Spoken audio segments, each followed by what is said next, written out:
Welcome to Bibliophiles Anonymous, episode 46. I'm Denise. And I'm Jess. And tonight we will be talking about the newest book from friend to the show, Liesel Schwarz, A Clockwork Heart. This is the second book in her series. Now, what is the name of the series? Is it the... Chronicles of Light and Shadow, That's what it is. Yeah, Chronicles of Light and Shadow. And many of you might remember that we reviewed the first book, which was A Conspiracy of Alchemists. So we were excited to get the next book to talk about. So a special thanks to NetGalley for getting us all of these wonderful ARCs because we're having so much fun with them. Yes. But I think it's awesome. I get to read stuff before it comes out. It's so exciting. It's like we have this little secret thing. It's like we're part of a secret club. Yes. I don't know. I love it. It excites me. Yeah, it's a lot of fun. So that's what we'll be talking about a little bit later. But first, let's talk about some other things that we're reading. I'm still working on the Silmarillion. I haven't actually read any of it lately because I got a job! Woohoo! So I haven't had as much time, but I'm finally gainfully employed again. That's so exciting. Yes, it really is. It was so funny. I did the applications like early one Sunday morning. Uh-huh. Like, I was awake really late, and I was like, I need to go through and do all these job applications again. There was a lot of places that I've been putting into repeatedly. Right. And Tuesday morning, I got a phone call. I looked at my phone. It wasn't a number I recognized, but it said it was from Fife. And I was like, wait, I put in for Dollar General in Fife. I might want to answer this. Huh. And she was like, can you come in for an interview at like 2 or 2:30 today? I was like, yes, I can. Yes, I can. I will be and there. I got there, and she basically hired me on the spot. That's awesome. She was like, okay, I'm going to do your stuff. You will have to do your hiring packet. We're going to try to get you started on Friday. She called me early Friday morning and said, can you come in and work at 3 today? And I was like, yes, I can. Wow. So I went in, and because, I've done the cashier thing for so long. Right. Basically, I watched the girl run the register for a few minutes, and then they gave me a till and said, here, have at it. Off you go. Off you go. Which is kind of what happened when I started at Foodland, too. I watched, my training consisted of 2 hours, so. Yeah. It's one of those things that I'm just good at, I guess. 8.5 years of experience will do that for you. Yeah, pretty much. So, I have a job. Yay! I mean, it's minimum wage, and it's part-time, but even part-time, I got 36 hours my first week. Wow, that's not bad. So, yay. Yay, that's awesome. It's kind of cut down on my, podcast listening and Silmarillion reading, but... That's okay. Yeah.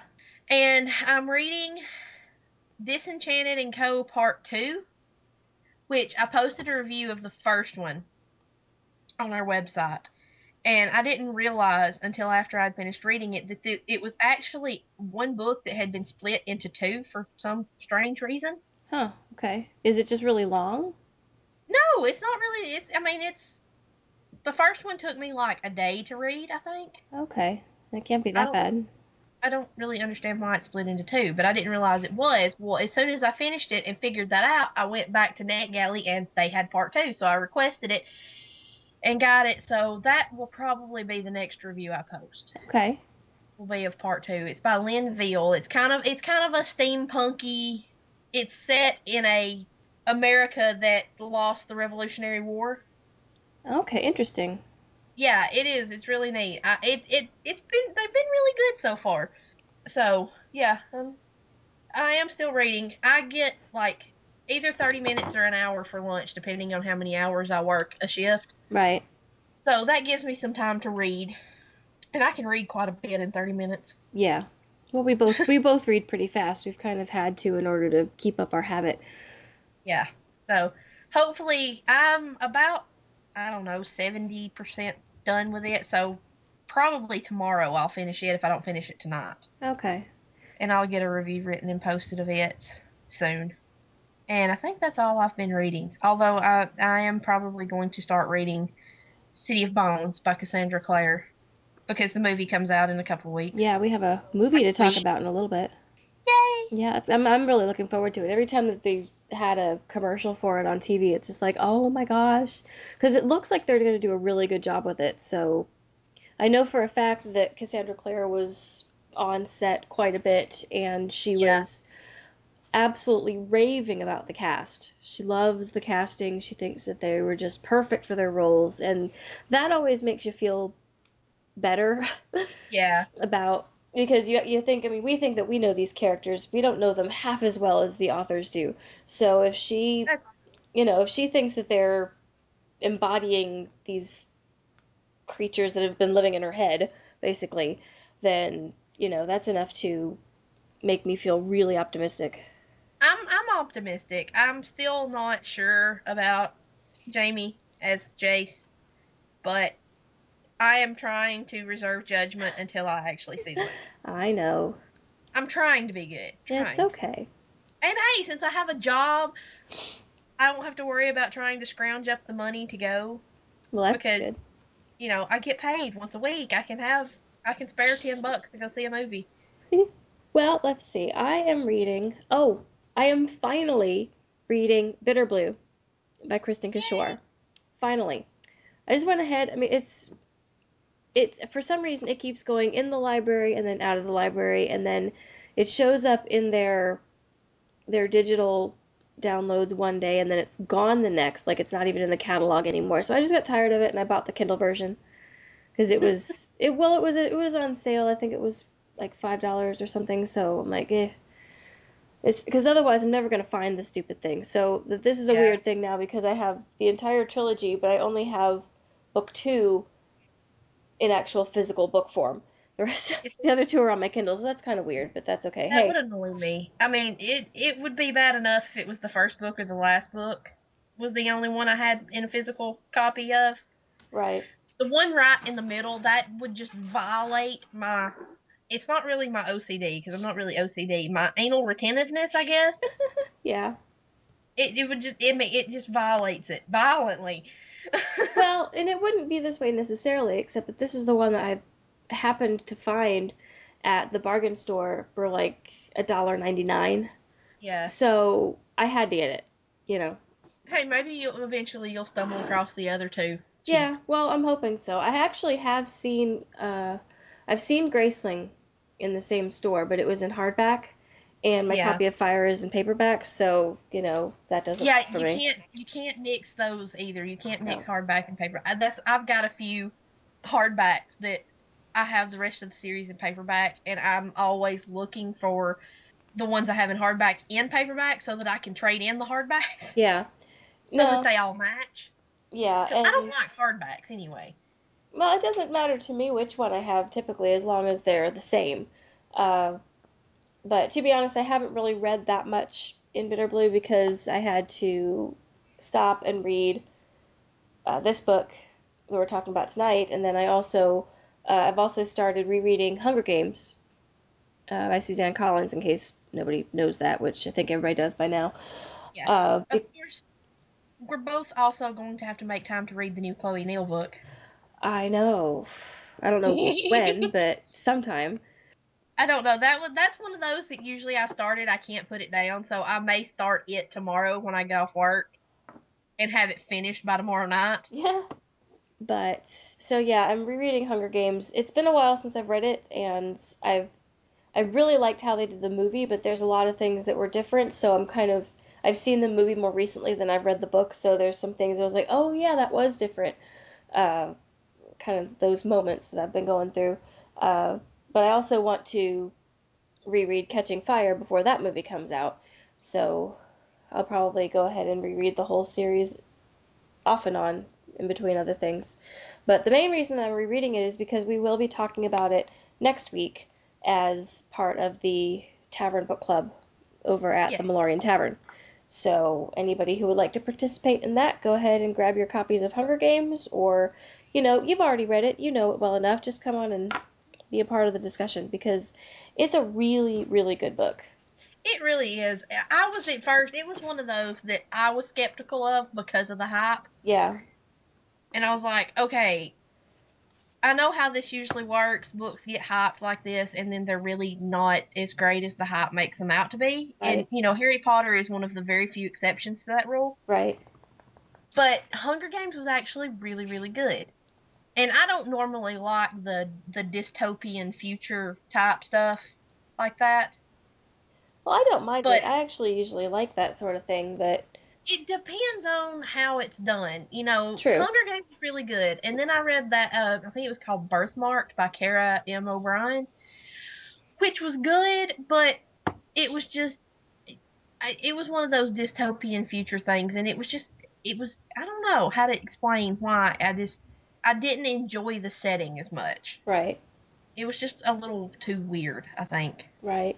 Well, the main reason that I even read Hunger Games in the first place was because this was right after I got my Kindle, and I had signed up for Amazon Prime, and they have a thing when you're on Amazon Prime, they do have some Kindle books that you can read for free. And I think it's the Kindle Lenders Library or something like that, but basically you can borrow a Kindle book, Yeah. and they some of their selection is kind of hit and miss, but one of the ones that they were promoting was Hunger Games because the movie was getting a lot of press, so they were kind of trying to piggyback off of that. And I was getting ready to go on vacation, and I was flying, so I knew I was going to need something to read in the airport and on the plane and everything else. So I was like, well, this is something that I've heard about, and it's free to read, so what the heck. I finished it the first day of travel, and and see, I didn't think I was going to read it that fast, so I didn't bring any other books, and I didn't have very much else on my Kindle because it was brand new. So I ended up reading it, I think, 3 times on that trip because I just kept going back over it again. And, eventually I went ahead and bought the hardback copies of the whole trilogy, but it was funny for a while there because it was like I need to read it again because number one, I don't have anything else to read, but number two, oh my gosh, I need to process this a little bit more. That's one of the few young adult things that my mom has ever read. She got it. She bought it to read it, and I was like, I walked in the living room one day and she's reading. I'm like, "You're reading The Hunger Games?" She's like, "Yeah, I gotta do one more." I was like, "Why didn't you say something?" I've owned that book for months. I was like, "Come on now." So my mom actually read it, and she rented the movie on pay-per-view after she read the book, and I recorded. That's how I watched it when we did our episode on the movie versus the book. Uh-huh. My mom had recorded it on pay-per-view, and I put it on a DVD, and it's in my case, I do believe. So, yeah, I haven't watched it since then. I haven't watched it in a while. I need to watch the first movie again before I see Catching Fire because I've seen just a lot of things about Catching Fire lately. I mean, it's coming up, I think, in a couple months. And November? November? I couldn't remember. It seems like it, I want to say it's November. I could be completely off the mark, but Okay. for some reason I want to say it's November. But yeah, I'm looking forward to that movie too. So there's a couple movies coming up that I'm looking forward to. That's not always the case because I don't always like movies. Well, and don't we get another Hobbit this winter? I actually I think we do. Yes, we get Desolation of Smog in December. Wow, it's going to be a busy couple months. Cool. And the extended version of The Hobbit: An Unexpected Journey comes out on DVD in October. Really? Okay, they're doing extended versions of those too, I guess. Yes, they are, and I'm going to buy it. Yes. Yes. I'm glad I didn't get the regular DVD now. See, I waited on all the other. Okay, not on Two Towers. I, Somebody made me buy the Two Towers so that they could watch it. I don't know why he didn't just buy it, but anyway. But all of the others, I waited until the extended versions came out before I bought them. Yeah. I have all of the. Mine are the really spiffy ones in the boxes that the spine looks like a book. Yes, that's the ones I have too, and they're beautiful. They really are. So I will wait and get the extended versions of all the Hobbit films too. Yeah, well, because I enjoyed the ones for Lord of the Rings as much for the behind the scenes content as I did for the Yes. extra stuff. I mean, it was so funny, especially the four Hobbit boys. They're so hilarious when they're talking about all the different things that they're doing. Yeah, they are. He's like, The commentaries are great. I love. yes, I think it's the second one that starts out when they're showing the mountains that are covered in ice, and Andy Serkis is talking about penguins. oh God, it's been so long since I've watched it, I can't remember. I think it's second movie that starts out with Andy Serkis talking about Penguin on the commentary. It's pretty funny. But yeah, I'm excited about that. And Mortal Instruments shares one of its stars with The Hobbit, right? Yes. Aidan Turner, who plays Luke Garroway in the Mortal Instruments, is Keeley. The hot dwarf. Yes, the hot dwarf. That's hotness, as the Tolkien professor keeps calling him. He is awfully pretty. He really is. I thought he was when he was on Being Human. So I was already on the Aidan Turner train. And then he got cast as Keeley, and I was like, ooh, we have a hot dwarf. There are actually a couple of hot dwarfs, actually. Although I have to say, I was rather partial to Thorin. Yeah, see, he just didn't really do it for me. He was pretty. I think it's because, what is his name? Richard Armitage? His name, yeah, him. I think it's because the only thing I had really seen him in that I remember seeing him in was when he was on BBC's Robin Hood. Oh, okay. And he played Guy of Gisborne, who's the bad guy. Yeah. So I just was predisposed to not like him. See, I'd never seen him in anything before, so I had no problems. It was fine. And they announced the casting, and I was like, oh my god, Guy of Gisborne is playing Thorin. I don't like it. I mean, he played a villain, and I was like, how is he going to do it? I mean, which he did an incredible job as Thorin. He was very good. He was very good as Thorin.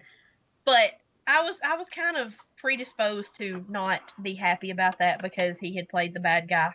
Oh, well. In Robin Hood. As much as you like the King Arthur and the Robin Hood type stuff, yeah, you need to see if you can find Robin Hood online and watch it, or on DVD. It was really, really, really good. Okay, I'll see what I can do. I really enjoyed it. So, yeah, but basically, it looks like we're going to have a lot of things to talk about in the movie world. I still need to see Beautiful Creatures. I haven't seen it yet either. Holly bought it. I need to go thieve it from her and watch it. It's probably in Redbox by now, too, so I can probably get it. But it's just, I haven't had a chance. And for a while, actually, I kind of forgot about it, but yeah. Well, you know what? I'm about to get my Netflix back, so. Well, there you go. Oh, it would be on Netflix, wouldn't it? Yes. I can use my mom's Netflix account. She'll let me. I don't know if it'll actually be on Instant yet or not. Oh. I don't know if it's been out long enough to be on Instant yet, because, Netflix takes a while. Yeah, well, in that case, I'll get it out of Redbox. But anyway. But, yeah, Redbox has a Netflix-type thing going on now if you're a Verizon wireless user. Okay. That has, streaming and 4 DVD credits a month. Really? Yeah, I'm going to look into that, because if I can add it onto my phone bill, that would just be awesome. Huh. Might have to look into that, too. Okay. Actually, what I think I may do, we have Dish Network, and they do the Blockbuster at home, and you can get the streaming plus DVDs plus video games for $10 a month. Well, that's not bad. Yeah. So, which we'll have to upgrade our receiver because we have one of the old DVRs. But anyway. Yeah. I need to see Beautiful Creatures. Because I really enjoyed the book. I did too. It was really good. Although I'd kind of like to read it again because I kind of read it in a hurry. Yeah. We were doing it here, so yeah. But yeah, we have a lot of book to movie adaptations. Yeah. Which is always exciting. In a good way and a bad way, so. Well, see, look, it's like this. I'm one of those people that I enjoy sitting here and going, no, that's not how that was supposed to be. They didn't do that in the book. Right. I have fun doing that. It doesn't mean that I don't like the movie and that I won't watch it 1,000 times. Right. Yeah. Like I have with Lord of the Rings, but still, even when I watch Lord of the Rings, I'm like, that's not how that was supposed to be. That doesn't mean I don't like them. I've seen those so many times. No, me too. So, let's go ahead and start talking about our book for tonight. A Clockwork Heart by Liesel Schwarz. Can I just say, Liesel Schwarz, how dare you end that book like that? Oh my gosh. Yes. Now, to be fair, we are not going to give away the ending. Because I don't think we should. But I agree. Oh my gosh. Seriously? For real, I was like, no. Oh my gosh. Yeah. Whoa. Okay. I mean, granted, I didn't quite want to strangle her as much as I wanted to strangle Chloe Neal when she killed off Ethan, but This ending was almost that bad. Well, okay, it was different. It wasn't quite the same No, it scenario. wasn't. Nobody died. No. But but still, this is one of But those yeah. endings where you're just like, oh my gosh. After everything we've been through, that's where it ends? Yeah. Yeah. No, I know exactly what you mean. I mean, with everything that happened, I wasn't necessarily expecting like a big happy ending, everything's perfect and okay again, but I wasn't expecting that I either. wasn't expecting that either. Wow. Okay. So, starting at the beginning, you find out that Elle Chance and Hugh Marsh got married. Yay for Yeah. love. And uh, but things aren't all, puppies and rainbows. They're kind of having some issues.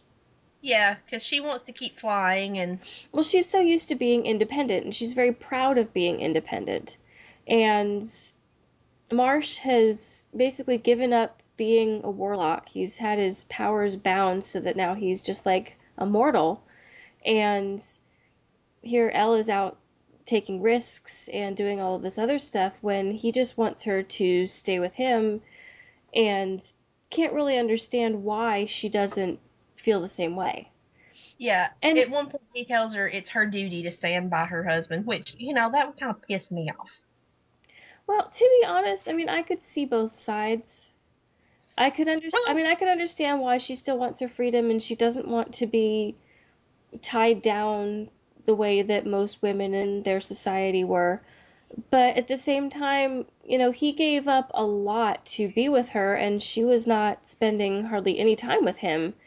well, that's true. So I could kind of see it both ways. Didn't mean I liked it, but it was a really good beginning conflict. Yeah. I mean, it was one of those things where it's just like, I kind of, I was like you, I did kind of see both sides, but at the same time, it was like, you know what? You knew what you were getting into when you married her. But that's true. Well, You knew. but she was the same way. She knew what she was getting into when she married him. I mean, I could argue both sides pretty easily here, but you can't expect the other person to completely change just Right. because I you mean, got married.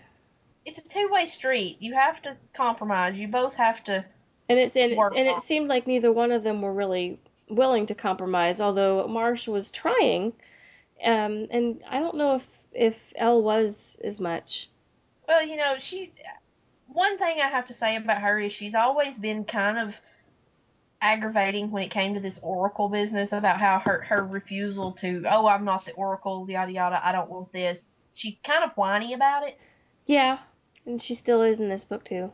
Yeah. But although there towards the end she finally does sort of step up and start taking control of it. Yeah, it's about time. I mean, she actually banishes the voices of the Oracle from her mind. I mean, that was just plain stupid.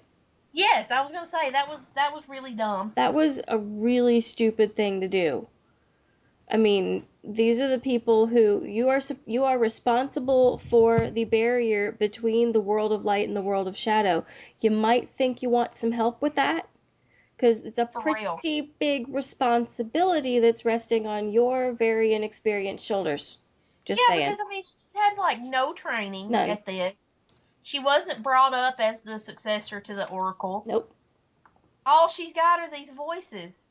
One of which is her mother, by the way. Yes. So And she let's made it, just send her away too. It's like, what? No. which apparently there is a way to undo it because her mother told her she needed to undo it. Yeah.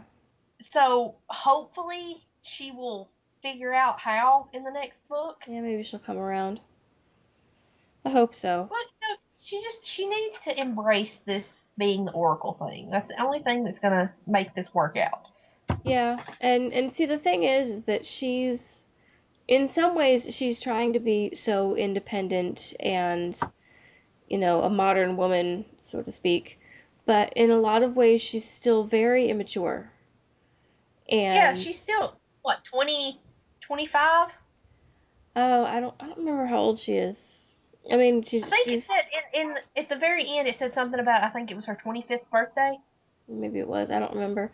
I mean, she's in her early 20s. I mean, she's not very old.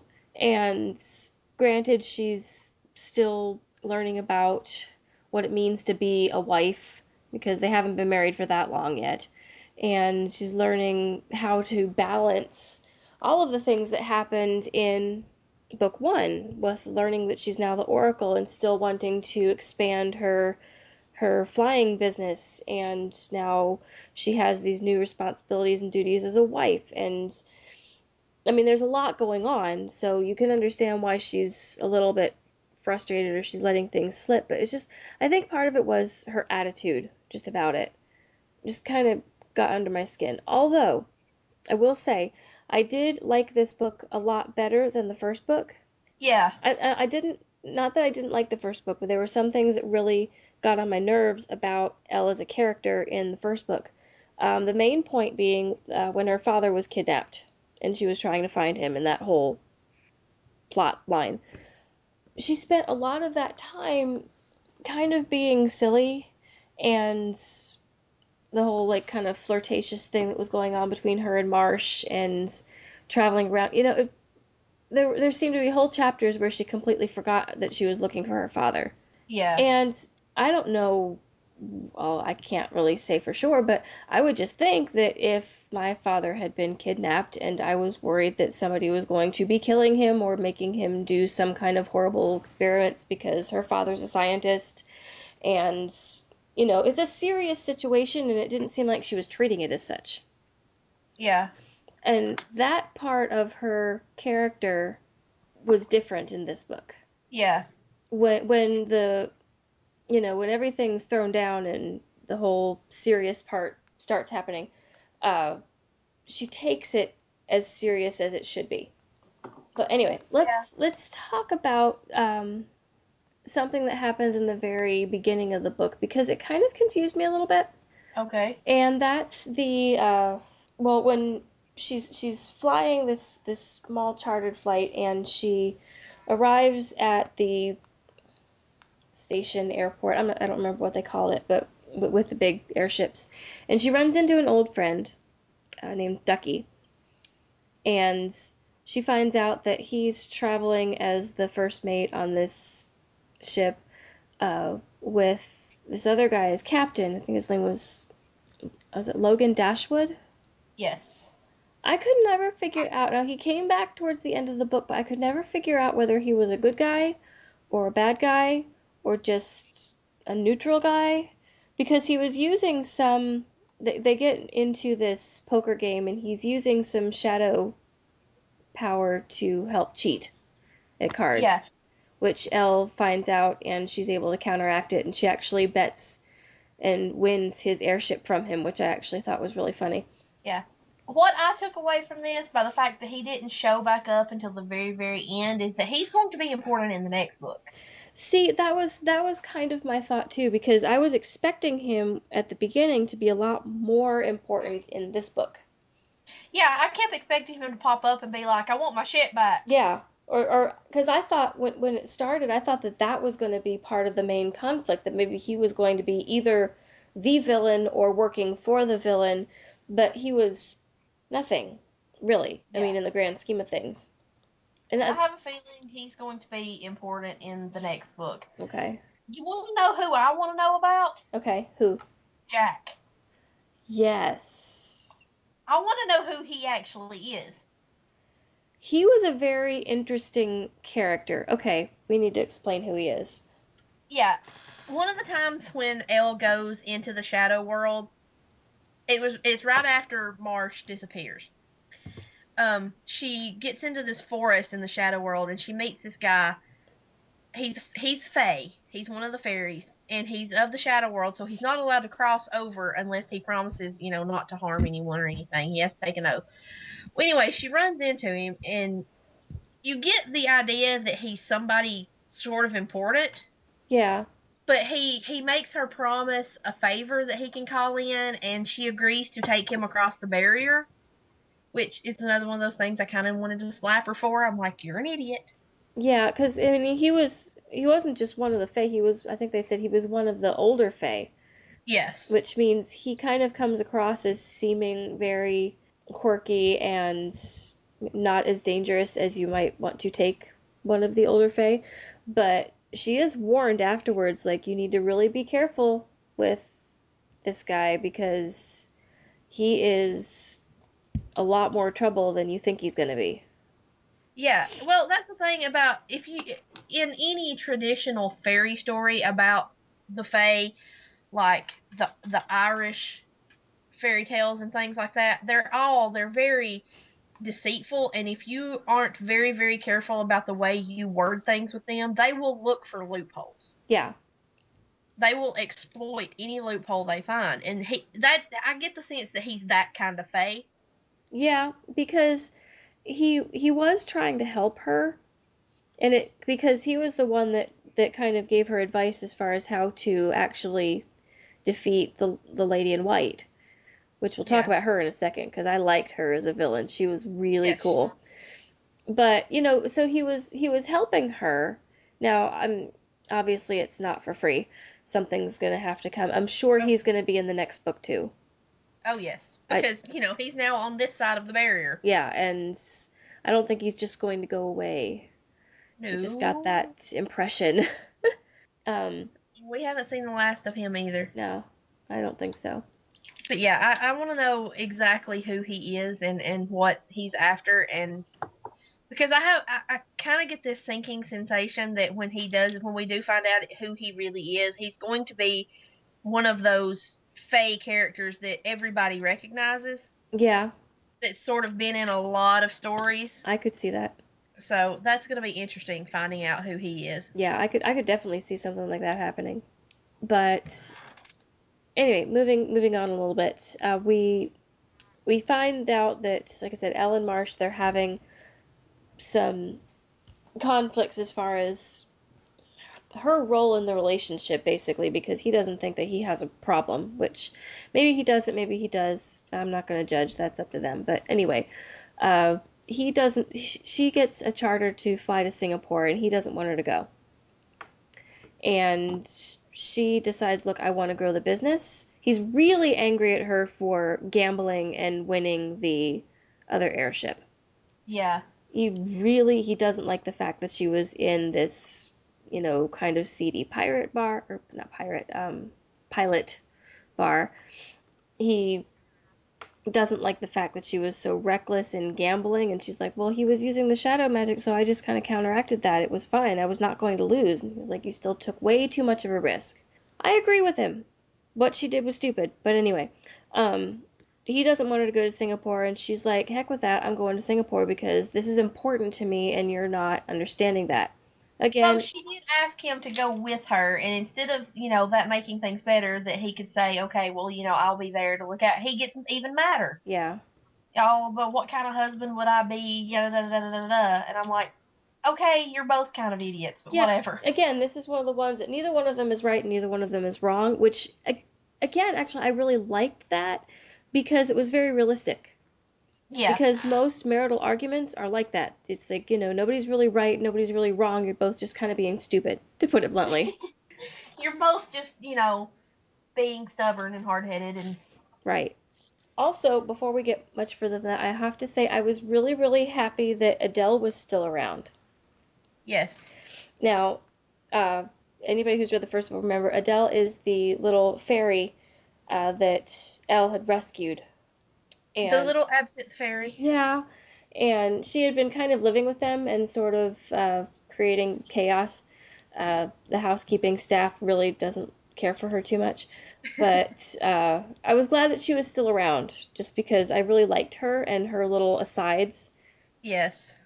Although, I'm not sure she'll be in the next one. I don't know. I mean, she almost has to be because...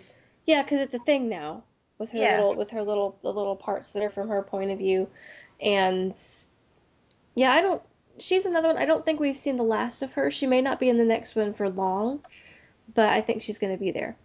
But yeah, she does end up leaving, but we'll talk about that in a sec. So let's talk about the main villain here, who I just thought was so cool. She is, let's see, she's a kind of witch who is tied to, well, her kind, they're tied to the elements, and hers is like storms. Yeah, And water. yeah, and also like lightning and thunder and that sort of thing. Yeah. Uh, and her name, I kept wanting to call her Clothilda.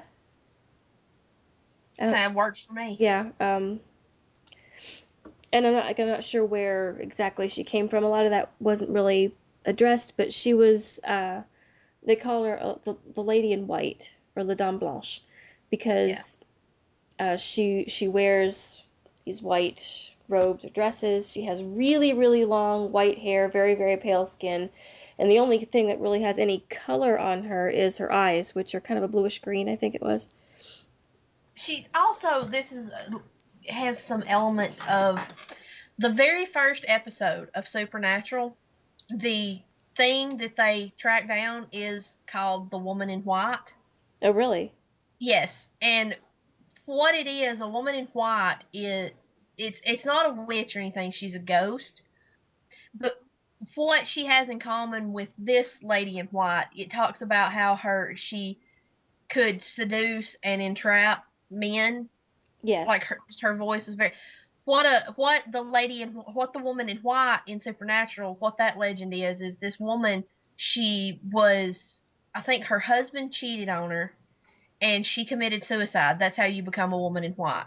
And she stops, well, in the episode, she was stopping men on the highway, men who had been unfaithful, and basically seducing them and telling them that she wanted them to take her home. So it had some elements of that to it, Right.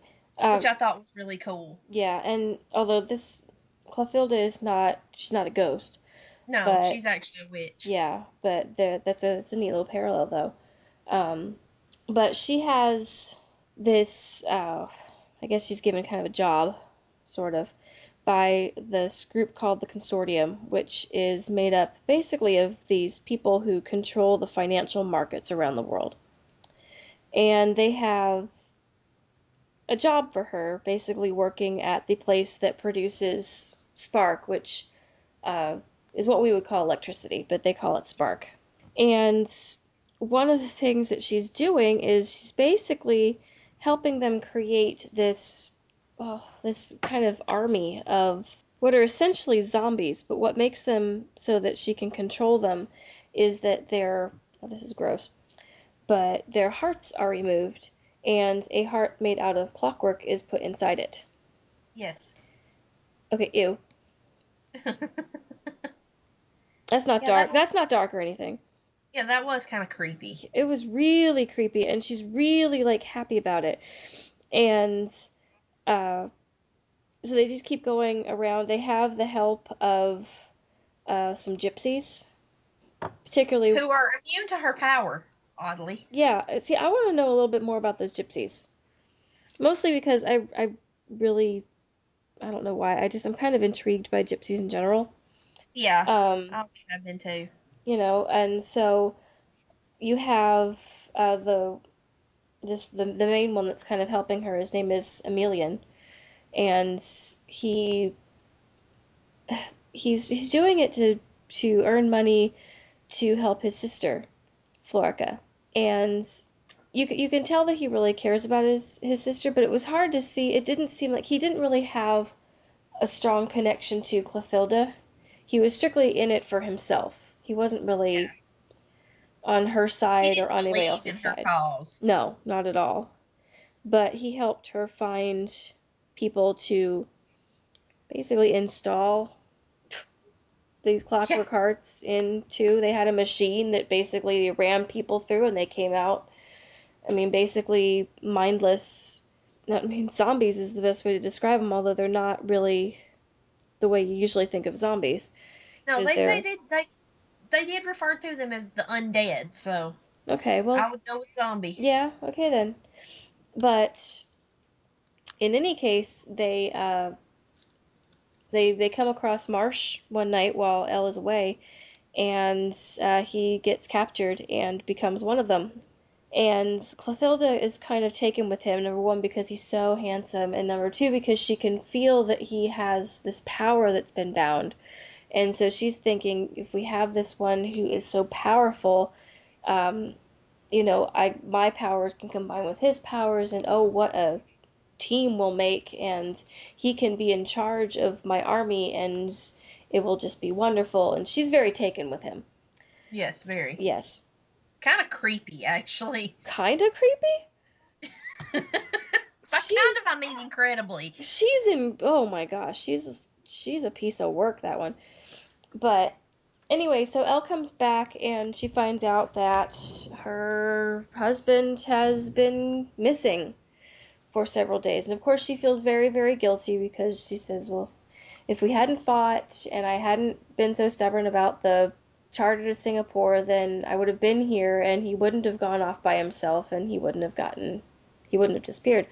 So she goes to the police chief, who basically acts very strange. Now, Marsh had gotten a message from the police chief prior to his disappearance, which is one of the reasons why Elle goes to talk to him. Yeah. But she's basically, I won't say she's arrested, but she's kind of put in custody for disturbing the peace because they don't want to listen to her, which is really strange because you would think somebody who's essentially coming to put in a missing persons report would not be treated like that. I mean, she does kind of, not throw a fit, but she kind of makes a little bit of a scene in the police station. But again, somebody whose husband has gone missing, you would expect them to be a little bit emotional.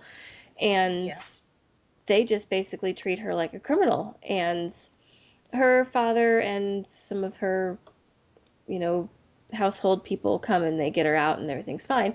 But she's really suspicious now of the police staff and this chief of police whose name I can't remember. I think it's Willoughby or something like that. Yeah, that seems right.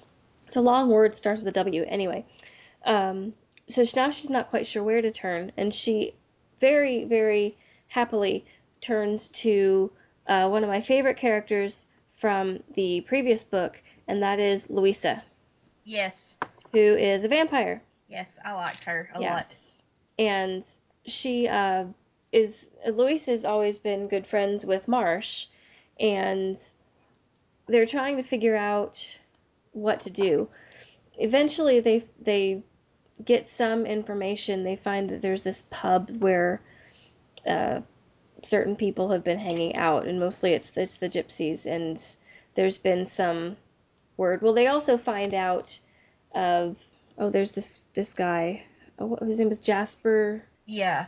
What was his last? Started with an S, didn't it? Yeah, and it was Jasper. We'll just call him Jasper. But they were very interested in this phenomenon that was going on. Him and this group who kind of looked into kind of amateur paranormal detective kind of people. And they were very interested in this story, this rumor that was going around about these creatures called the Tickers. Because people who have hearts that are made out of clockwork and gears, they tend to tick. Again, That's creepy. A little bit. Oh my gosh, seriously. So yeah, and at first I'm thinking, that's just a weird name to call like any group of people. That's not gonna instill fear into anyone. But then the more you're reading it, it's like, okay, that's just I don't like the Tickers. That's just creepy because they're pretty much invincible, and they are extremely strong because of the enchantment that's been put on them. They don't care about what they're doing, because they're completely mindless. So they're also completely under Clothilda's control, which makes them even worse. Yeah, and she has control of them. Mm-hmm. Yeah, they were quite creepy. They were very good as bad guys. Oh yeah. But Elle finds Marsh, she tracks him down, and she steals him. Yes. And she can't quite figure out what's happened. He's basically has this, big metal plate in his chest where the heart had been extracted and installed, and ew. He's also wearing this, kind of like a guard thing over his mouth, which is how you keep them from basically trying to eat you. Yeah. Again, ew. But they bring him home, and he doesn't recognize anything or anyone. And when they got married, their wedding rings kind of created this magic tether in a way. Yeah. And so he kind of sort of responds to Elle, but barely. And let's see, she's got her father, who's obviously a scientist and inventor. They've got the family doctor, who's like, I don't know, this is crazy. And yeah, this isn't the thing you call the family doctor in for, let me just say. Well, they called the family doctor in for Louisa, too, when she bit the guy and got a mouthful of silver. Yeah, that's true. And yeah, because when they were trying to get Marsh out of there was a guy that was working with them who knew that there were night walkers and had been he was like, drinking like a tincture of silver every day Yeah. so that it would be in his bloodstream. And so that really doesn't do anything good to Louisa, but she recovers, thankfully. Uh, I always thought silver was supposed to affect werewolves, not vampires. I did too. That bothered me a little bit, but then I figured, well, maybe it does both. I don't know. But anyway, let's see. Uh, so Marsh is very unresponsive, but the main thing that they're worried about is that they can tell that the heart, I mean, it's a clockwork mechanism, which means it has to be wound up, and they don't know what's going to happen if it stops. Does that mean he's going to die? Most likely, because what else is going to be keeping him alive if it's not his heart? Yeah. So they do everything they can think of. They like try and keep him really quiet because if a lot of stuff's going on around him, then his heart starts to beat faster, and they're afraid that that's going to make it run out faster. They lock him in the freezer. Yeah, that was kind of creepy, too. It's just, just stick him in the meat locker. But it I, works. I kind of shuddered at that one because, for one, I'm claustrophobic Yeah. and can't imagine being shut up in a freezer. So that one gave me the giblies. And we'll see here because the thing that's funny is because I'm trying to figure out a way to describe it, and every way that I've been trying to describe it is ends up being a pun. Because at first I was going to say, locking him in the freezer just seems so heartless. I'm like, oh well, yeah. And then And I'm like, it's chilling. that's a really cold thing to do. Oh well, yeah. Oh, But so it's many both of puns. those things. I just didn't want to say it because it just doesn't sound as serious as it should sound. But it's like, oh yeah. But it is. I mean, that's the way you think. You don't store people in the freezer. It's just Not usually, no. no. And the fact that that's what they were having to do. I mean, he's basically in this big straitjacket with all of these leather straps so that he can't move and can't, I mean, hurt anyone else or himself because they don't know what he's going to do. And it's just a bad scene, really. And they, uh, Elle and Louisa spend more time trying to find out information about what's going on, and eventually they do find where the tickers basically are coming from. Yeah. And they figure out, well, Elle ends up with running into Jack again. She goes back into the shadow world. And he sort of tells her what's going on. And he's like, you're going to owe me another favor. You're going to take me across. And she kind of screws up because he's like, let me get my things. I'm going now. And she, like, runs away and leaves him there. Yeah, I'm that's like, not you good. just pissed him off. Yeah, and he strikes me as the type of person you don't want to make angry. Yeah, I don't know why I definitely. have that feeling, but I just do. Well, yeah, I mean, well, if he's one of the old Fae, then yeah, you really don't want to make him mad No. because I mean, they're powerful and tricky and kind of mean. Yes. They're not really evil.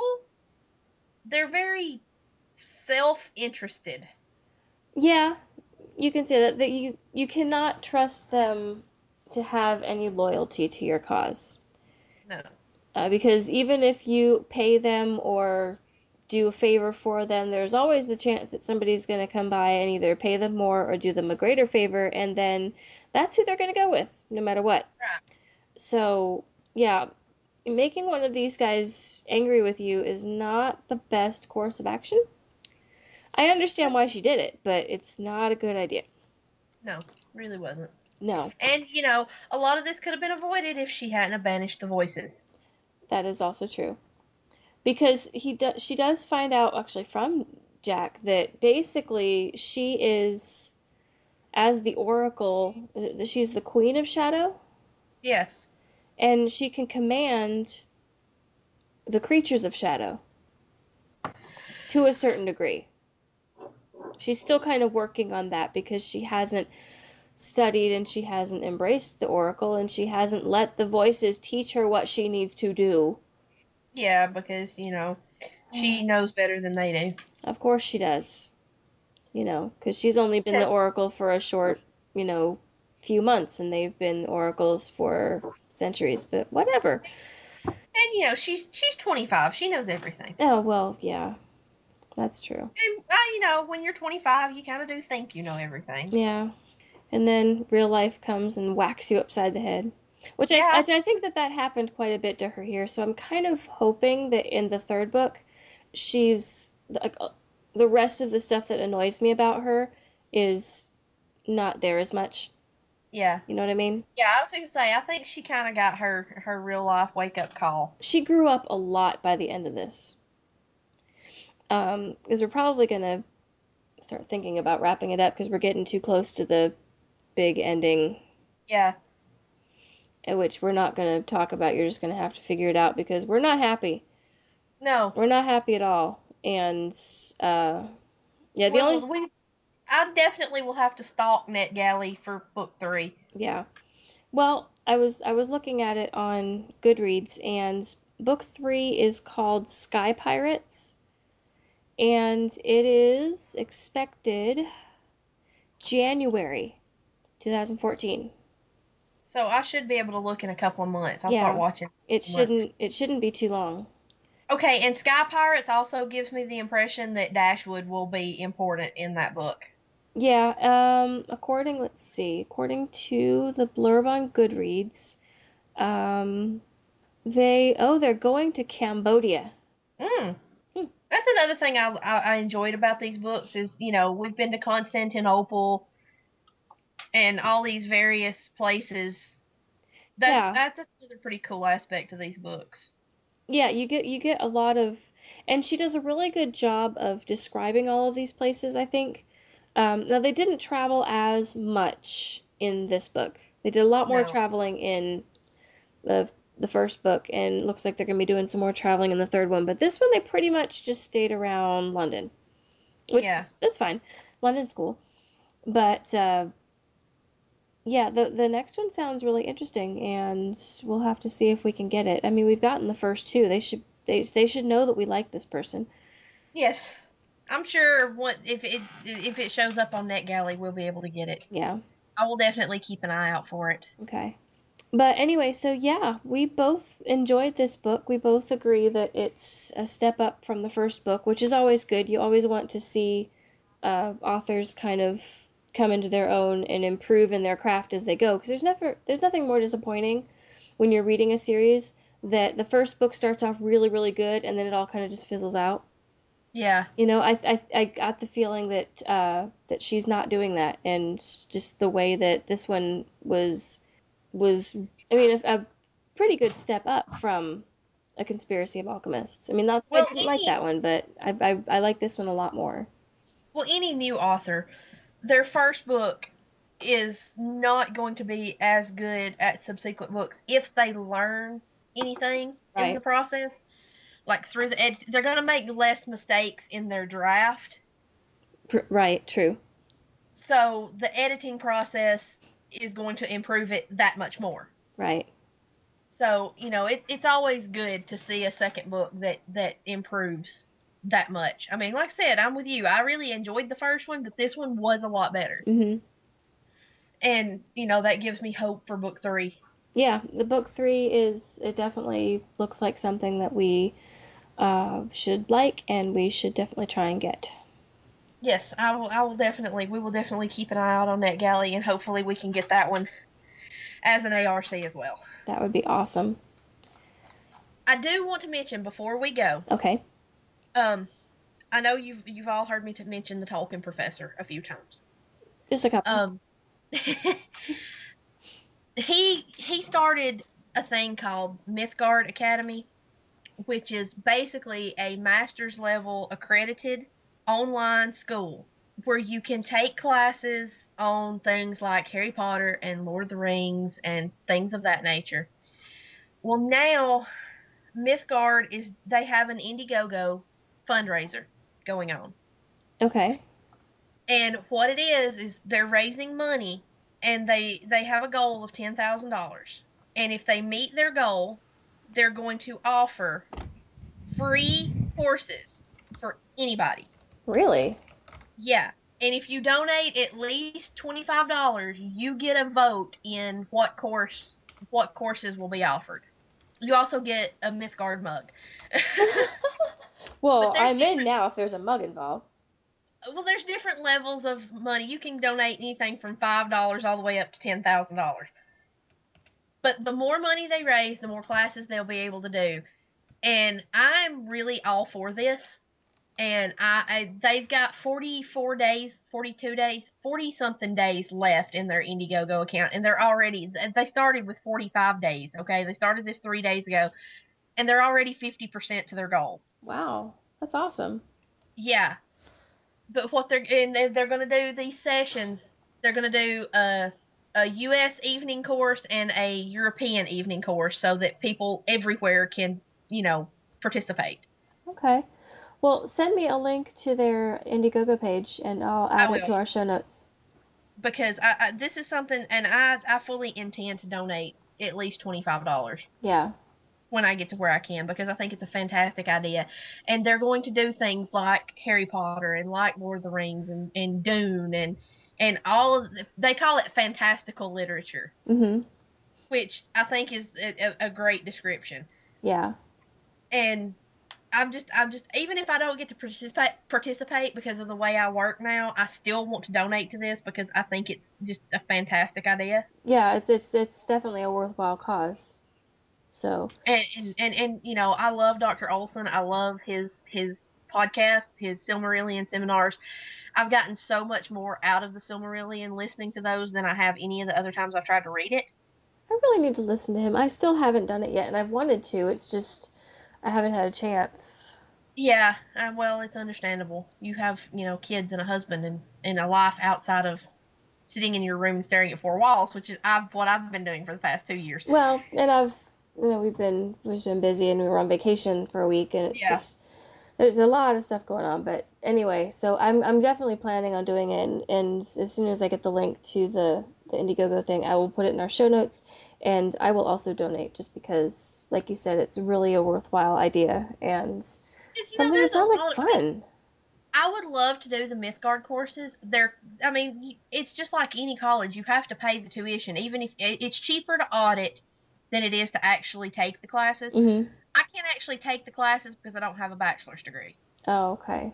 I could audit them because anybody can audit them. Mm-hmm. But these classes are going to be more targeted at a general audience rather than a master's level audience. Okay. So it opens it up to a wider group of people. Right. And anything that'll get more people interested in this type of literature, I'm all for. Absolutely. So I think it's definitely... Well, there's a link on the tavern. I posted a thread in the drinking table, I believe. Okay. I'll pull it from there then. It's the title of the thread is A Fundraiser I Can Get Behind. Okay, I got it. So, and there's a video on the fundraiser page of Dr. Olson talking about, everything, what they're wanting to do and how much money. He said, I think $10,000, he said they could, I think it was 20 class sessions, would pay for 20 class sessions. So, that's their goal is $10,000, but, they will, take over that. Right. And he said, we can split it up anyway. We can do 20 sessions on one thing. We can do, 6 sessions on one thing or, 5 sessions on one thing. We can break it up however. But I want to donate at least 25 because I want to vote.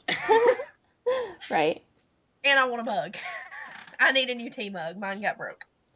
Well, we will definitely post that link and encourage anybody who watches or listens to our show to donate because obviously we really are, I can't say we since I haven't listened to him yet, but you are a big fan of the Tolkien Professor, so we should support him since he has kind of befriended us to a certain degree. So Yeah, I mean, he's awesome. He gets on Twitter. He's tweeted back and forth with me several yeah, times. you know, So I mean, it's really awesome. I'm a fan. yeah. So and anytime when you have people like this who kind of have a shared love of something and are kind of kindred spirits in a way, you should always support each other just because, Right. it's a nice thing to do. We kind of have a fantasy genre community kind of thing going on, and that's something kind of special. So you should support this, and I will definitely do it as well, just because, like you, I think it's important. I'm just glad that I have a job and am going to be able to donate now. Yeah. But anyway, so I think that's going to do it for our show tonight. Yep. It's nice now that we're back on a regular schedule that we don't have like crazy long shows anymore. Yeah. I must say I rather like it. Let's just hope my work schedule doesn't interrupt too much.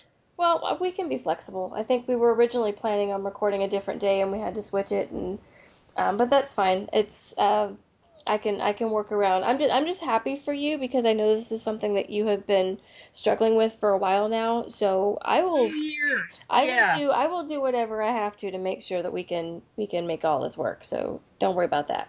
Hopefully, I'll have an afternoon off next week when we can record. I'll get my schedule tomorrow, so I'll let you know. Okay. Sounds good. But anyway, so everyone be sure to join us next week when we start talking about the Hunger Games. We will also there is already a discussion post up at the Malorian Tavern. You can find it there at www.maltavern.com. We've kind of stopped talking about the tavern as much for some reason. I'm not sure why. I guess we kind of got lost in all the Harry Potter stuff. But yeah. Do take a stop by the Malorian Tavern. It's a lot of fun. We talk about books, we talk about movies, we talk about TV shows, we talk about writing, we talk about all kinds of stuff. So we have a thread that's just for random things that you think you need to say. I mean, come on. yeah. So be sure to check it out. We have a lot of fun there, and the Hunger Games discussion thread is in a room called the Great Hall, which I moderate. So come join us. It's going to be a lot of fun, and we'll talk more about that book next week. But you can also join in the discussion with us. You can email us at bibliophiles.podcast@gmail.com. You can also find us on Twitter. We are at BibAnonPodcast. And we also now have a Facebook page. Yes. I got bored. Just got bored. So we now have a Facebook page. So like us on Facebook and share our link so that other people can see us and join in. That's the best way for us to be able to spread the news about what we're trying to do here. So we need your help to do so. But other than that, I think we are done. Yes. So we will see everybody next week when we talk Hunger Games. Bye. Bye.